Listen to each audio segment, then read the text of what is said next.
Let's talk about 3 of Toronto's cold cases. Well, 2 of them are from Toronto, one's from Mississauga. Now, the first 2 go back to 1961, so I'm not holding out hopes that these will be solved. It would be nice if they were, but things were investigated a lot differently back then. The technology that we have now, let's just get into it. So let's go back to October 23rd of 1961.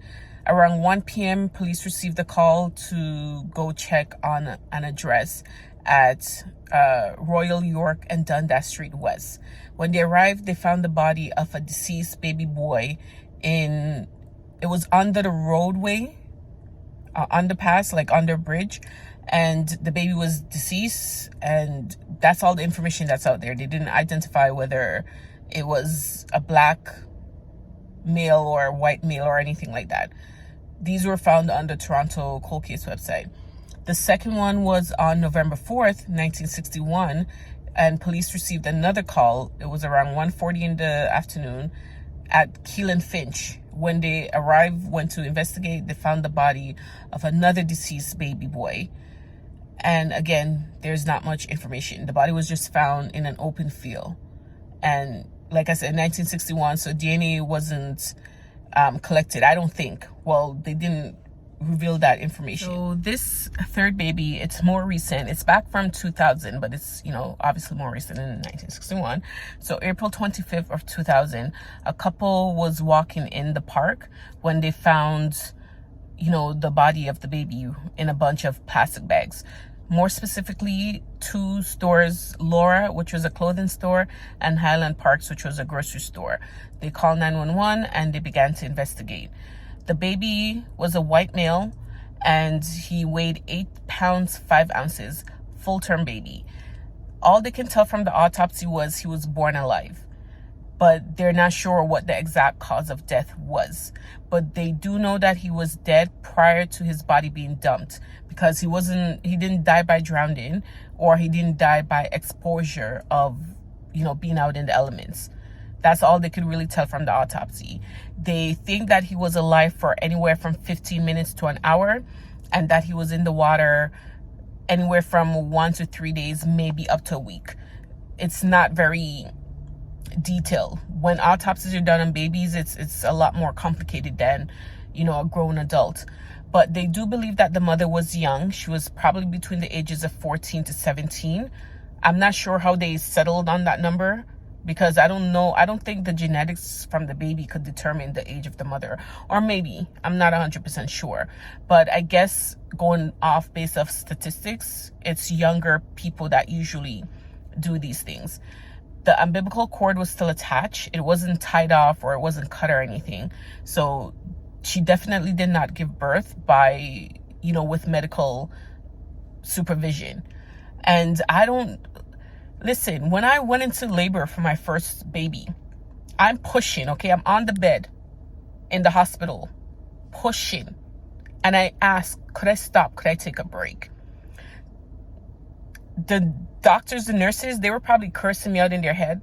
They obviously didn't say anything. Well, they said, no, you can't, because you'll kill the baby. So I can't imagine going into labor by myself with all that pain and being quiet. I mean, it could have been a case where she was home alone or something like that. That could explain. But I believe that people out there know who did this, because they had a composite sketch of a male that they said help with disposing the body. I couldn't find it, which means that, at least two people know about this case. And throughout the years, I think, their mouth would have slipped. They probably would have felt guilty and said something to somebody. They have the DNA of their baby, and a few years after the baby was found, a woman did come forward and say, I think this might be my daughter, kind of thing. She did a DNA test, but the baby wasn't related to her. At the time, over 40,000 flyers were handed out and over 2,000 people were investigated. They even went to the school board, the Mississauga, the Peel school board, and checked schools in the area to see any female that was off during the time that the baby could have been born, were checked to see, why weren't you there? were you pregnant kind of thing, and nothing came out of it.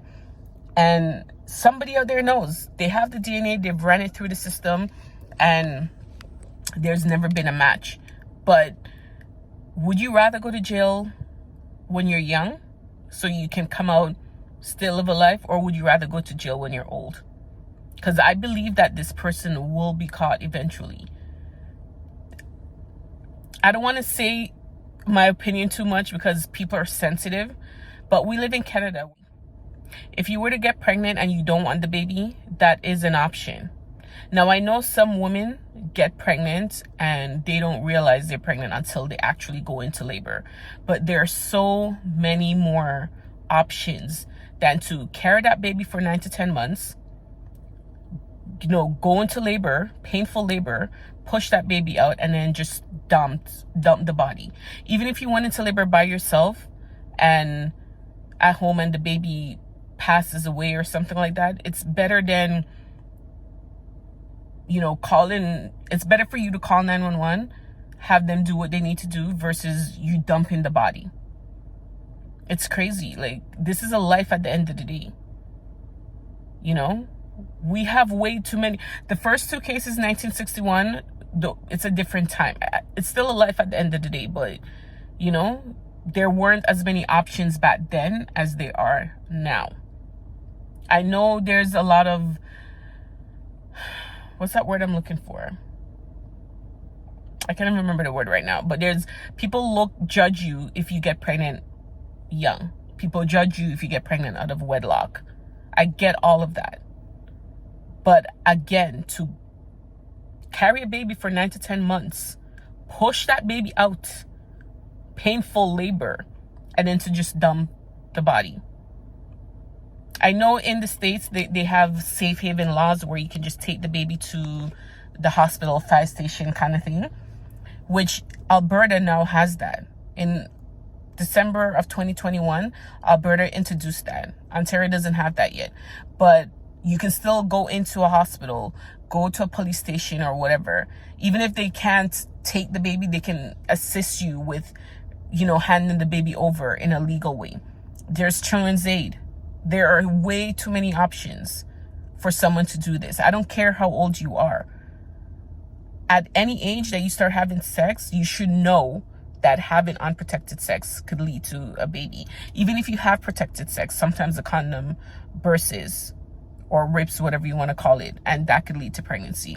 Now, I know there are women out there that are hard and it ends up in a pregnancy. I know there's domestic violence situation. I know all of that, but there are options. There are options. Look into them instead of, but that's all I have on the case. Let me look at my notes to make sure that I have everything. Yeah. So the baby was found at Arundel Park, Dundas Street West, and Mississauga Road, south of Arundel College. And as usual, I'll put all the links in the description box if you want to read up on these cases.